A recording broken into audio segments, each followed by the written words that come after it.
Hey, my name is Izzy, this is Rolling Virtual Cards, and these are 10 spiders I will and 10 spiders I won't.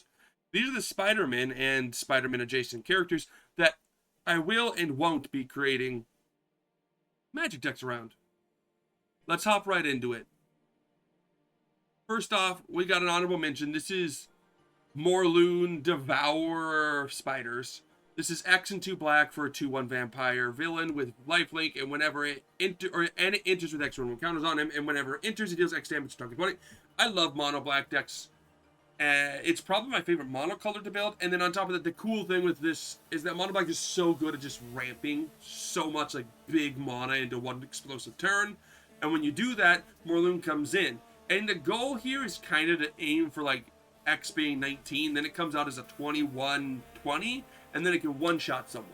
So if you can give it a way to have fear or intimidate or flying, then it can just hit someone. And you gain that life, which makes it harder for you to die.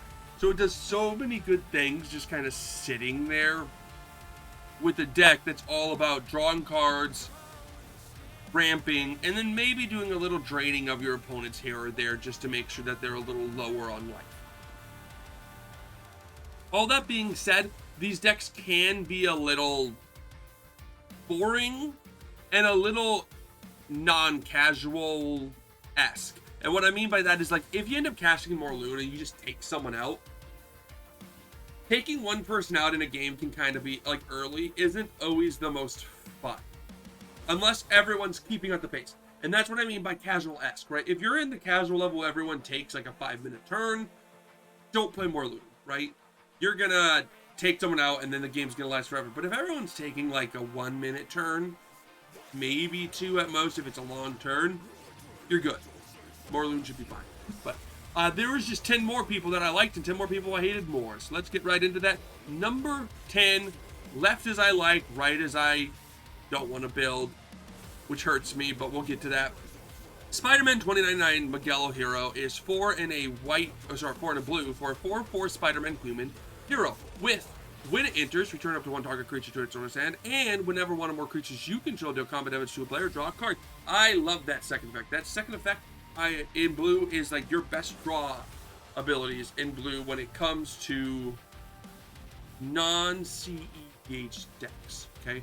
The whole point there is to just do this really nice draw constantly, right?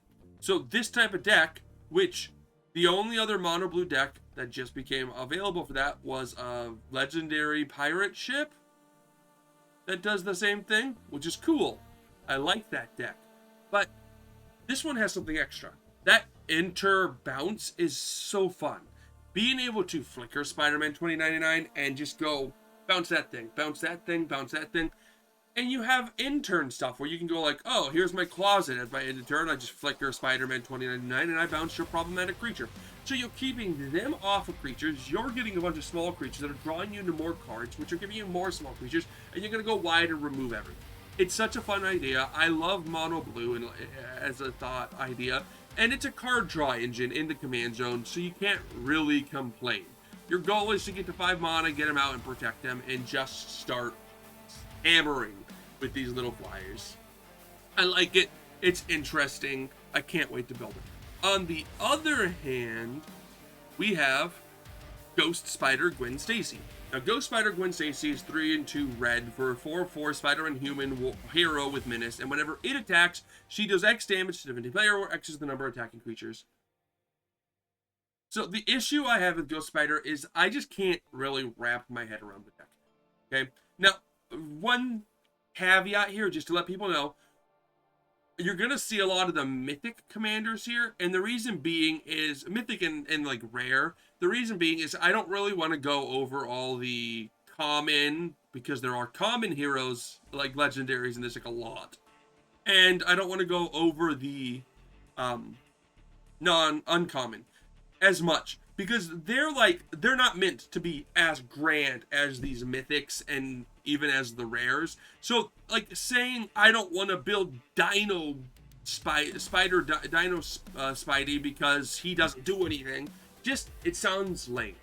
Okay, I want to talk about the decks I don't like that seem like they could be good, right? Because Ghost Spider, Gwen Stacy, don't get me wrong, you could build it. You run a bunch of creatures, you swing, and you're all like, haha, take like 10 damage because I swung at you with 10 small creatures. But like realistically, maybe it's 5 small creatures, and you're swinging, and like you deal 5 damage to the guy, or 6 because of Ghost Spider, and then you hit them for 4, and you've dealt 10 damage in total. And that's all you've done, is dealt 10 damage. It's not commander damage, it's just 10 damage. So you need more than that. You need a lot of creatures, okay? So, like, you're trying to find a way to get, like, 20 creatures out to deal, like, 20 damage. It doesn't add up. There's just, like, too many loose ends. Here's my kitty cat. He is pretty. I'll hold her for right. So, she doesn't like to be held that well. But she can be here. Or she can. Down you go. 2 and down. So, yeah, like, I don't want to build Ghost Spider, even though I love Ghost Spider, Gwen Stacy, because I just don't think it's great. But here's the thing. It's number 10. I could maybe build it one day, but it's not something on my radar to build right now. Okay? Before we get to number 9, if you like what you're seeing, if you like watching me make content, go ahead and hit a subscribe button. It means a lot to me. Trying to hit 100 subscribers before the end of 2025. I doubt I'll make it. I think I'm at 72, 71. So if I can make it there, that'd be great. Thanks. Number 9, Silk Web Weaver and Carnage Crimson Chaos. The Carnage hurts me. So, Silk Web Weaver. I love Silk. Silk is one of my favorite characters. I think she's super unique, and she's awesome. So, 2, a green and a white for a 3/5 spider human hero with web slinging for 1 green white. So, when you cast a spell, you can pay 1 green and white, and if you do, return a tap creature you control to its owner's hand. Okay? So, when you cast a creature spell, create a 1/1 green and white human citizen creature token. Man, I can't talk today. 3, a green and a white. Creatures you control get +2/+2 and gain vigilance until end of turn. Okay, here's the thing. Silk Web Weaver seems kind of boring to some people. Oh, you're just casting a bunch of creatures that make a bunch of creatures. Yeah, but I like doing that. I like that. I like going creature, creature, creature. They all come with a little human because they're protecting them. Like, I'll protect this guy. I got that guy. So you're playing a lot of just good green and white creatures that control the field and stop your opponents. You can make this like stack in every stack stacks piece you play that's a creature. Forget the name. Not Monodork. It's I can't remember the name. But every creature you play that has a stacks effect comes in with another creature, and then she has a way to win. You pay 5 and everything gets +2/+2 in vigilance. Well, you can pay 10 and everything gets +4/+4. So that can be really useful. Okay. So now on the other hand, as much as I like Silk's, Carnage bothers me. This is the only cards we got. Carnage Crimson Chaos is 2, a black and a red for a 4/3 symbiote villain with trample. And when Carnage enters, you return target creature card with mana value 3 or less from your graveyard to the battlefield. It gains this creature attacks each combat if able, and when this creature deals combat damage to a player, sacrifice it. Mayhem, black-red. So for those who don't know how Mayhem works, if this card were to be discarded, you could cast it for its Mayhem cost that turn. That same turn. So like if you discard Carnage, you can pay a black and a red to cast it. It's kind of like Madness. But it doesn't have to be right then and there. It can be in your graveyard, and then at some point that day, that turn, you can cast it. So the issue I have with Carnage is it just doesn't do enough. Like, I guess you want to flicker it, but you're not in the colors to flicker. What do you want to do with this? Do you want to cast it and get one creature card with a value 3 or less from your graveyard and just be like, cool, look at me, we're doing stuff. I got my 4/3 with trample and no other abilities. You can't use his Mayhem ability. That would require you to bounce him to your hand and discard him. You're not in bounce levels colors. It's missing the ability to do anything. Also, why is he reviving something? is that really Carnage? Like, Silk makes sense here, right? Silk is like wanting to save people. She's saving people actively. And she's working with other Spider-Men. And whenever another Spider-Man or someone comes in, she's like, haha, come on, boom. And she's web slinging. She's like, boom, get back. I got this person. And then the other person comes back in and saves someone else. And they keep coming with other citizens. It's interesting. Carnage is just sitting here saying, hey, why? That's what it's saying. It's honestly just asking why. Why does it exist? What is it doing? Okay? It's just boring and doesn't do its job. At all. At number 8, we have Spider-Woman, Stunning Savior, and Agent Venom. Okay. Spider-Woman, Stunning Savior is 1 and white-blue for a 2/2 legendary creature spider, human, hero with flying, and Venom Blast. Artifacts and creatures your opponents control enter tapped. It's a Stacks deck with a Stacks commander. You get this out turn 1, maybe turn 2 if you're a little slow here, right? I mean, you're probably slow. You're playing casual. Don't play casual. You're at 4 or higher. You're playing the Stacks deck. Don't play Stacks casually. People get mad at you. It's for your own good. For your own good, don't.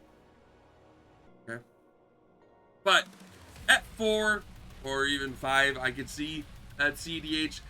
Creatures your opponents control, artifacts and creatures your opponents are coming tapped really screws a lot of people over, okay? It doesn't stop Lion Eye Diamond, but, like, combos, loops, but it stops so much. They're just like, oh, I'm gonna play this land and pass. Well, the land comes in untap. I'm gonna play this land, tap it, and play this artifact, and then it comes to tap. Bad pass. I was gonna do more, but I can't. So, I really like it. It's just not nice. And yeah, I'm gonna buff my Spider-Woman and just keep hitting you with my flyer. Good luck catching up. On the other hand, Agent Venom is 2 and a black for a 2/3 symbiote soldier hero with flash and menace, and whenever another non-token creature you control dies, you draw a card, lose life. I'm bored of these decks. I'll say it. I'm bored. Stop making black decks that are just like something died, I draw a card. I get it. Like, I get it. I guess I get it. But like, it's just it's so boring. Give me something interesting, something unique, something different, something that's not just an aristocrat deck. Next. Number 7, Mr. Negative and Norman Osborn Green Goblin. Let's start positively here, please. Mr. Negative. 5, a white and a black for a 5/5 legendary creature, human villain with vigilance and lifelink and dark force inversion. When Mr. Negative enters, you may exchange life totals with target opponent. If you lost life this way, draw that many cards. This is amazing. This is a life gain deck where you go, I got 70 life. And you go, cast Mr. Negative. Trade with the guy who has 30 life. You're not at 70. Cool. Draw 40 cards.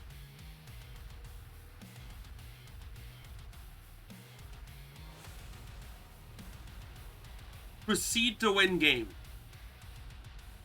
Casually, it's kind of interesting. You do that in casual and you get 40 cards, and then make sure you have a way to just hold on to them with, like, you have infinite hand size.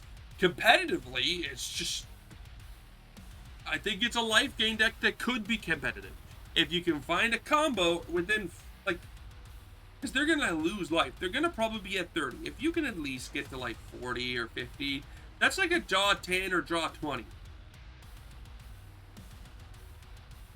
It's insane. Mr. Negative is gross, and you can do it again. You can flip it. Like, you can flick it. No, I love everything about him. It's super interesting. The only problematic part about it is that 7 mana, but you can make it work. It's 7 mana to draw a lot of cards. Meanwhile, you're just gaining life the rest of it. Norman Osborn and Green Goblin is sad. It's sad. I like Grixis. I like Norman Osborn. I like Green Goblin. Why is he over in the I don't want to play it? Well, for 1 in a blue, you get a human scientist villain 1/1 with Norman Osborn can't be blocked, and when it deals combat damage to a player, he connives. Cool. That's fine. Then you can transform him for 1 in Grixis, only at sorcery speed, and you get Green Goblin. Green Goblin is 1 in Grixis, right? Nice looking card there. 3/3, flying, a goblin human villain, and he's got flying and menace. That's cool. And spells you cast from your graveyard cost 2 less to cast. That's fun. Goblin formula. Each non-land card in your graveyard has mayhem. The mayhem cost is equal to its mana cost. Remind you, you may cast a card from your graveyard for its mayhem cost if you discarded this turn. Timing rules still apply. So what does this mean? What is Green Goblin doing? Well, the idea is for you to hit someone with Norman because they're unblockable, so you can connive, draw, and discard a card that you want to cast for 2 mana less, and then flip him for 4, and then cast it 2 less. You're not losing. You're still spending 2 extra mana to cast this card, but okay. It is transform. He doesn't exile, so you do get to keep the 1/1 counters on him. So if you keep attacking and holding back from turning in, transforming into the Green Goblin, you slowly get stronger, which is kind of cool, I guess. But the thing is it's not like mayhem isn't just like you can do it whenever you want. You can just cast any card from your graveyard. No, it has to have been discarded that turn.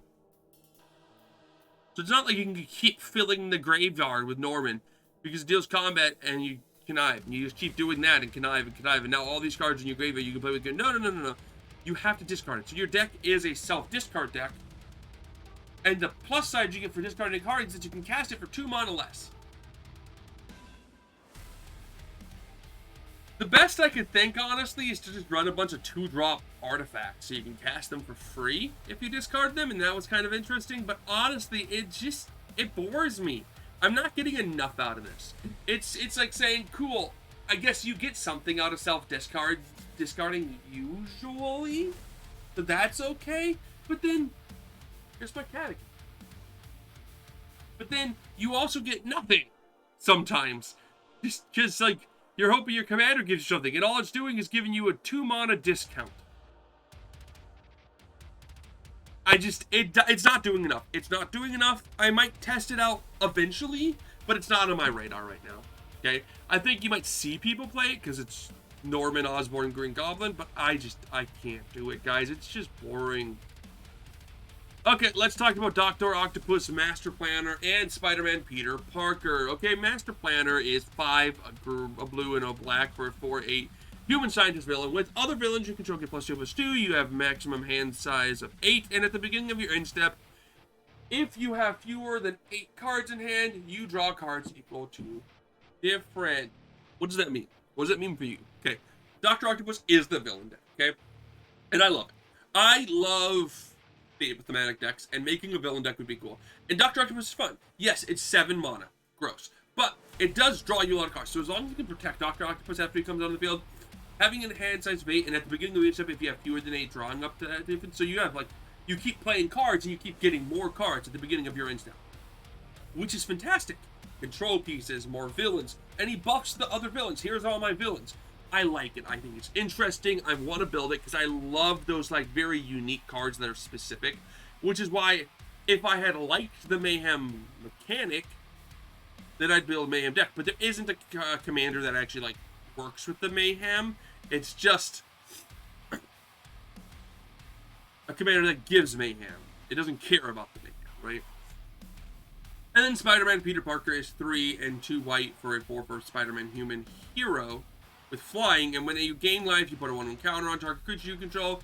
It gains indestructible to the turn. Okay. I know what you're thinking.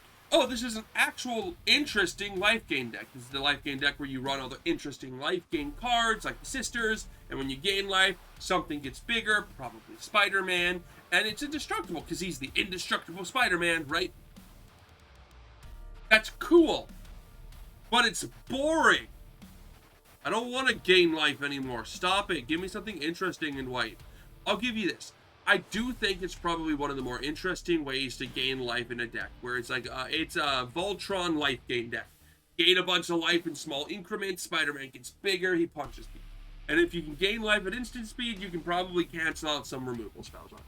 Not bounce spells or exile spells, but all the other ones that no one runs would work.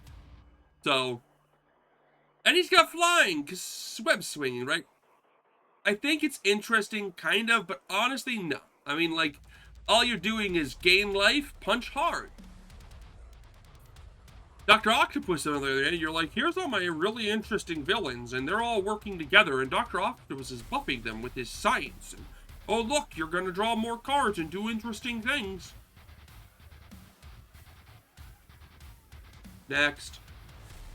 Number 5. Okay, Cosmic Spider-Man and Spider-Man Miles Morales. Okay, so Cosmic Spider-Man here is the WooBurn Commander, right? This is all 5 colors for 5/5 Spider-Man human hero with flying, first strike, trample, lifelink, haste. And at the beginning of combat on your turn, other spiders you control gain flying, first strike, trample, lifelink, and haste. Okay, let's talk about it. This is all about Spider-Man.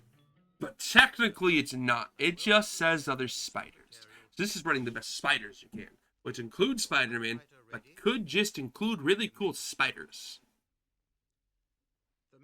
I love it. So, what is this really giving? Well, flying is evasion, so you're going to be able to hit them. But if you thought, maybe I couldn't hit them, you have trample. So you're definitely going to hit them, even if they have flyers.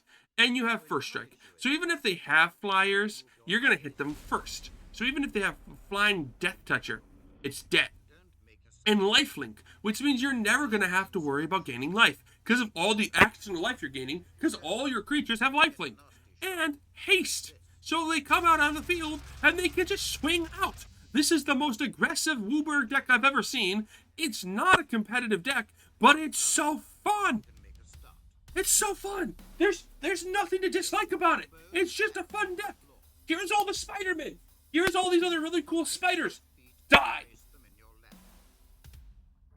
I like how cool it is, but I hate WooBurn decks, which is why it's at 5. It is literally halfway through the list because I hate building 5-color decks because it's too many choices. You get choice paralysis. What do I add? What do I not add? What's the 33? I don't know. Spider-Man Miles Morales is boring. It's 4 and 2 green for a 5/5 Spider-Man human hero with vigilance and trample. And when it enters or attacks, you put a 1/1 counter on each of the creatures you control. Those creatures gain trample to the end of the turn. Green go burr.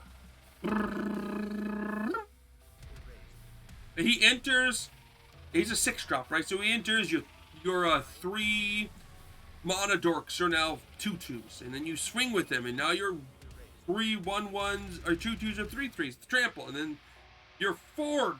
They get bigger and bigger and bigger and bigger. Oh, look, I'm running 1/1 counter stuff. And now they get 2 1/1 counters instead, or 6 1/1 counter. It's boring. I hate 1/1 counter decks that are mono green. I've done it before.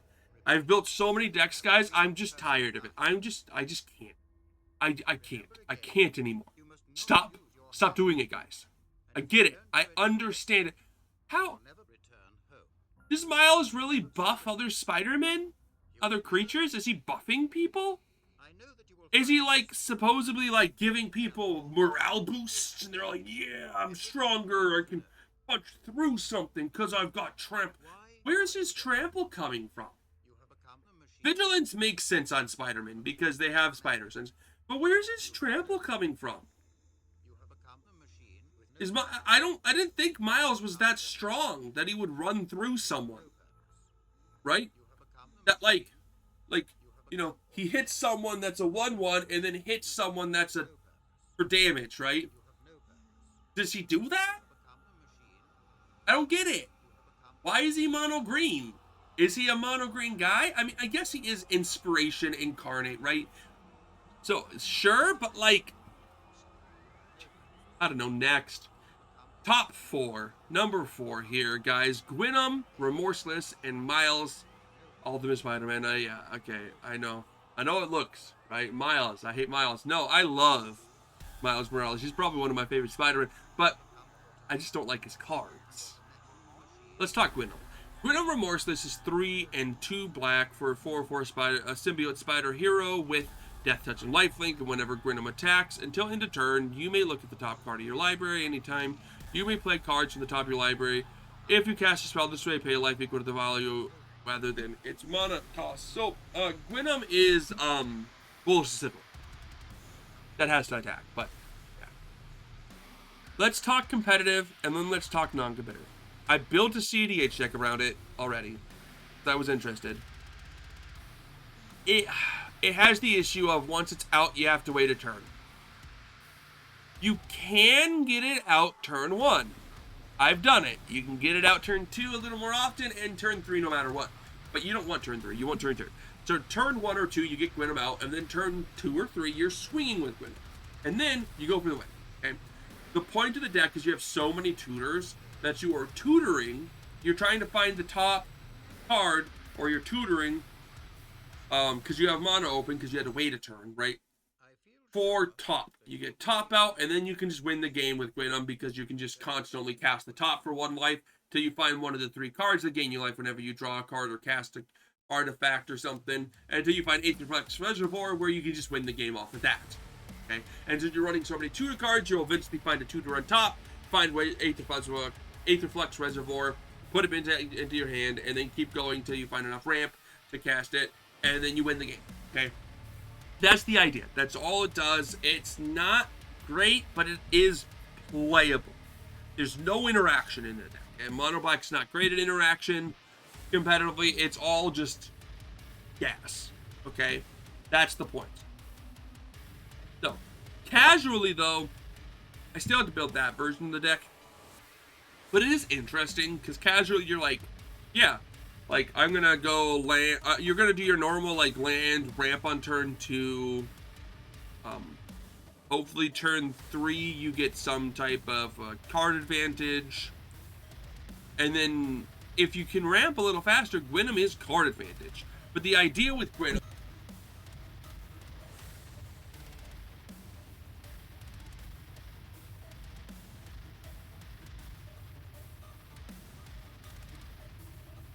so, that's your stopping point. That's what makes Gwynam Remorseless casual all of a sudden. You're not breaking that part. You're not running the tutors to go find the card that breaks it. Now, sure, maybe you run the combo because you're in 3 or 4 bracket and you're running the combo, but you're not breaking the combo. You're not, let's tutor for it and go for the win. You're just kind of sitting here going, yeah, I'm going to use Gwynam as a card advantage, and when it hits you, I'm going to gain life, which is nice. And then I'm going to buff it so I can gain some more life to keep myself up so I can keep going. And maybe I have some ways to shuffle, but probably not too many. I'm just trying to have fun. And I like Gwynam, so I wanted to make it casual without making people bored that I'm just casting the top card of my deck function, right? I'm just going to be going cast, land, can't go, this stuff has, right? Because you want to make sure you're going fast in Magic. Because 4 people playing, know your deck, please. Miles Morales and Ultimate Spider-Man. Miles Morales is 1 in a green for a 1/2 legendary creature human citizen hero with, when it enters, you put a 1/1 counter on each of up to 2 target creatures. Then for 3 in Naya, you get a 4/3 Ultimate Spider-Man with Spider-Human hero with First Strike and Haste. With Camouflage, for 2, you can put a 1/1 counter on Ultimate Spider-Man and it gains Hexproof until the turn and each colorless until the turn. And whenever you attack, double the number of each kind of counters on each spider and legendary creature draw. I don't care about legendary decks. I have my 1 legendary commander. Maybe Miles fits in the deck, maybe, but it's not drawing. It's just kind of a buff, and I really don't need that. But as a commander, it's just not for me. It enters, you put a 1/1 counter on 2 creatures, so again, your 2 mana dorks get buffed. And then you flip it, and then it's like, yeah, okay, cool. It can come in, it can go right away and punch someone right in the face. Except it doesn't have any evasion, so, like, you know, haste and First Strike's cool, but, like, if someone blocks it, you're screwed, right? Yeah, like, okay, cool. You got blocked, and now I mean, at least you had First Strike, right? So you didn't die. You took it out, but you were blocked. But Camouflage is cool, right? Put a 1/1 counter on it, give it Hexproof. And it becomes colorless. So infinite mana can make him infinitely big, which is kind of cool. But like as long as you hold mana open, he has a way to protect himself, which is interesting. And then whenever he attacks, you have another counter each spider and legendary creature. So you're doubling his counter. So he's getting bigger and bigger and bigger. And sure, you can run other things, but you're not going to, guys. This is a Voltron deck. Okay? This comes in, you put a 1/1 counter on each of up to 2 target creatures, including Miles, so he gets a 1/1 counter, you flip him, then you can just pay like, you know, you paid 5, next turn you pay your 6 mana, you pay 6, or you pay 4, so you can have 2 open to protect him, right? Or you just wait the rotation so you can protect him on that. But either way, you're trying to protect him, keep putting 1/1 counters on him in the attack, and you double, so you attack, and he's got 4 1/1 counters, well now he's got 9. Well, you attacked the first turn, so he went from 1 to 2, and then you added 3, so he's at 5, so now he's at 10. So now he's at 14, 13, hitting someone. And the next turn, you just one-shot someone. And then you one-shot someone else, and then you one-shot someone else. And I get that. Some people really like that. I find it boring. And sure, you're saying, well, but you could run other spiders and legendary creatures that like 1/1 counters. Yeah, I know. Go ahead. You want to run some protection from Miles if you don't want to constantly have to hold mana open to protect it. Because they're just going to wait for you to not have mana open, and that's going to be pain. But, like, yeah, and it's good as a Voltron commander that doesn't need, like, equipment or auras to make it work, but, like, good luck building it, I guess. I mean, like, yeah, it's gonna be a fun spider legendary deck that has a Voltron commander, but I found it kind of boring. I'm tired of the 1/1 counter stuff at this point. I know it's pushed because it's like something people really like. I don't want to keep track of all those dice. Next. Okay, Lady Octopus Inspired Inventor versus Peter Parker Amazing Spider-Man. Yeah, I know, right? Something that people are going like, what? Huh? Why? And then this. And that was the same with this one, right? Like, what? Huh? Why? Right? Like, it's the fantastic thing that everyone's excited for, right? Let's talk about Lady Octopus Inspired Inventor. It's a 1-drop commander. I build every 1-drop commander. 1-drop is my favorite mana cost. If it's a commander, I'll build it. So, Lady Octopus Inspired Inventor, or as I will call her, Lizzie, is a 1 blue for a 0/2 human scientist villain. With, whenever you draw your first or second card each turn, you put an ingenuity counter on Lady Octopus. Tap, you may cast an artifact spell from your hand with mana value less than.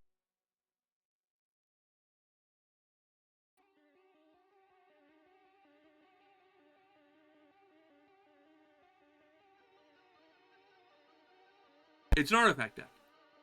You play it on turn 1, turn 2, you draw a card, and now you can cast a 1 draw for free. Okay?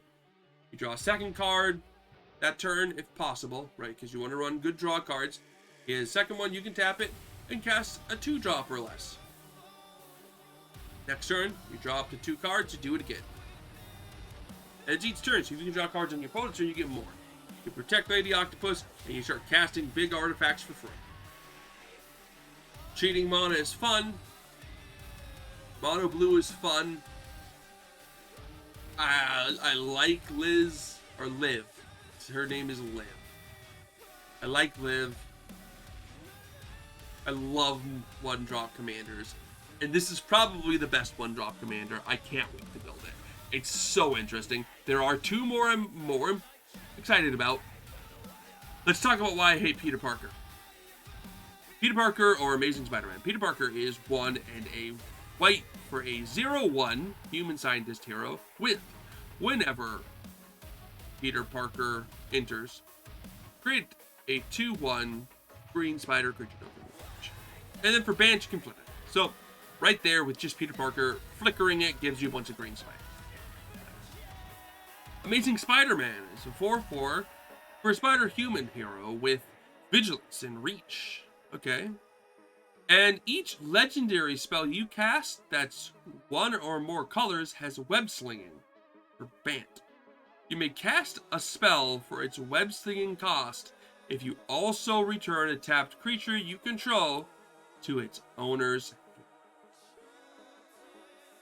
So let's talk about what this deck is doing. What this deck is doing is getting Peter Parker out, you get a Spider out, you flip the Amazing Spider-Man. Now, as long as a card is one or more colors, not colorless, but one or more colors. So, cool, I've got this big creature that's like a...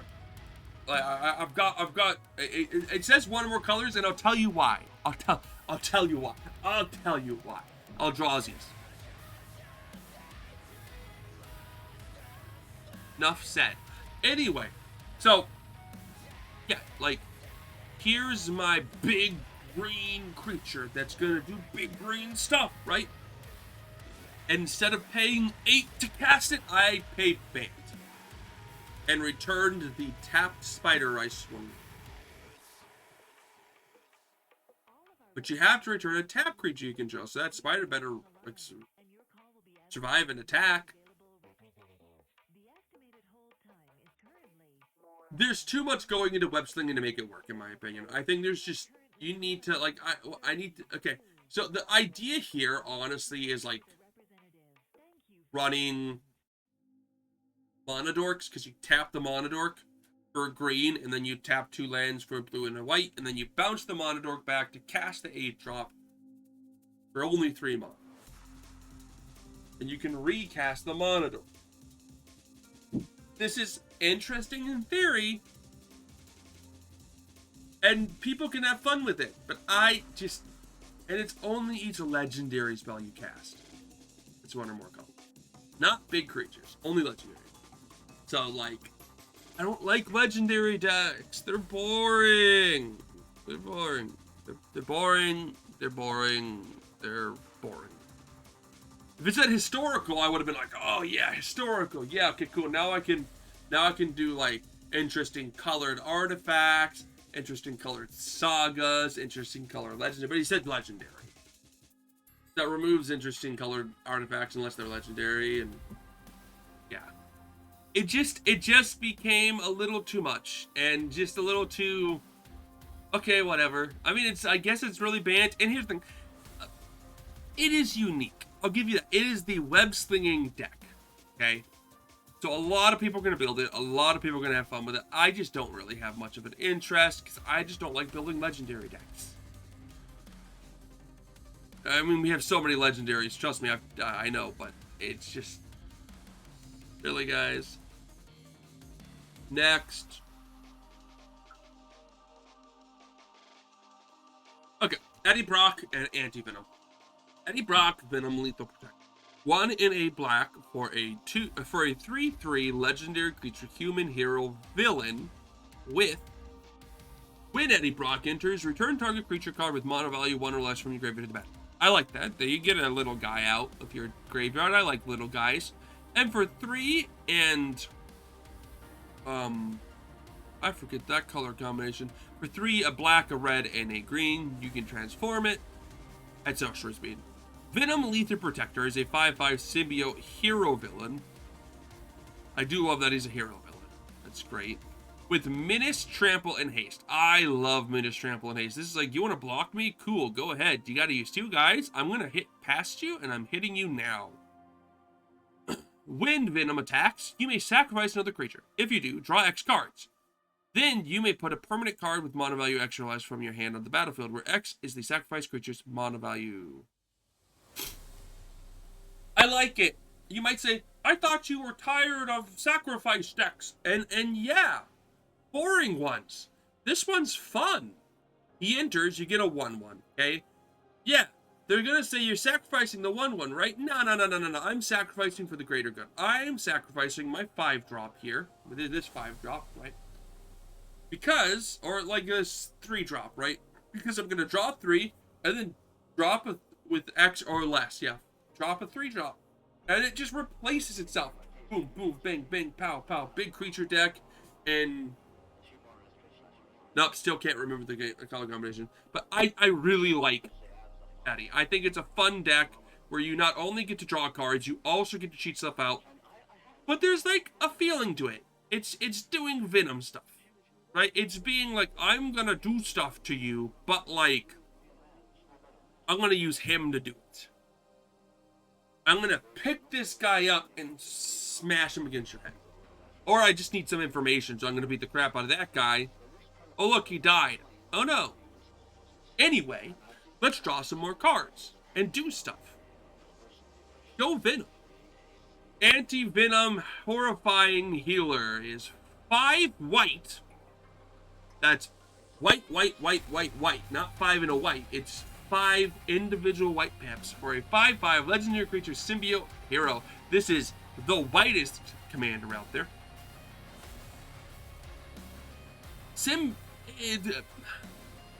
And it's mythic for some reason, guys. When it enters, if he was cast, return target creature card from your graveyard to the battlefield. Okay, so you get a free return for 5 white mana.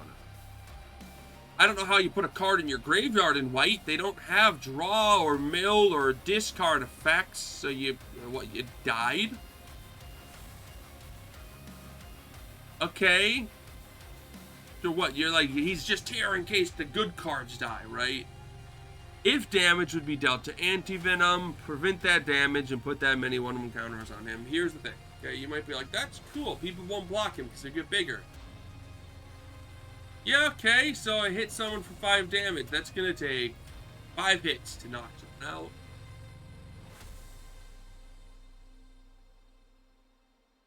And so, like, what? Okay, on that 5th hit, he got blocked by a 1/1. Cool, now he's a 6/6. That's still... Okay, that's 4 hits, but, like, you know... He just doesn't do anything. He's in white. His effects don't work in white, okay? Like, I know, I said, give me interesting things in monocolors, but, like, you did it. You gave me something that doesn't work in mono white. I need to be able to burn him, guys. If I could play a red spell to deal like 13 damage to him, that'd be great. But there's no way to deal damage to stuff in white.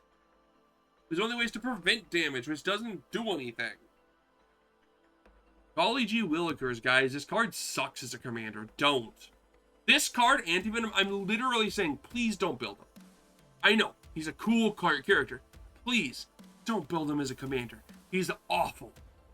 He's just plain awful. He was so awful, he made me go back a level. Next. Number 1. Gwen Stacy, Ghost Spider, and Venom Eddie Brock. I'm gonna save positive for the last, so let's go the one I don't want to build for first. Venom Eddie Brock is 4 and 2 black for a 6/4 symbiote villain with menace. When another creature dies, you put a 1/1 counter on Venom. If that creature was a villain, draw a card. I thought you said you like building decks that are based around themes. It looks like you don't, because villain is a theme here. Why do you hate Venom Eddie Brock then? He's a 6-drop with menace. That's a 6/4. Kind of cool. Kind of cool. I'm not gonna lie. Kind of cool. The art's kind of cool. Yeah. Yep. But he's still an aristocrat. But to draw cards, you need to sacrifice villain. Do you know how many villains there are in mono black? Not that many. Let me explain. There are currently 63 villains. Okay.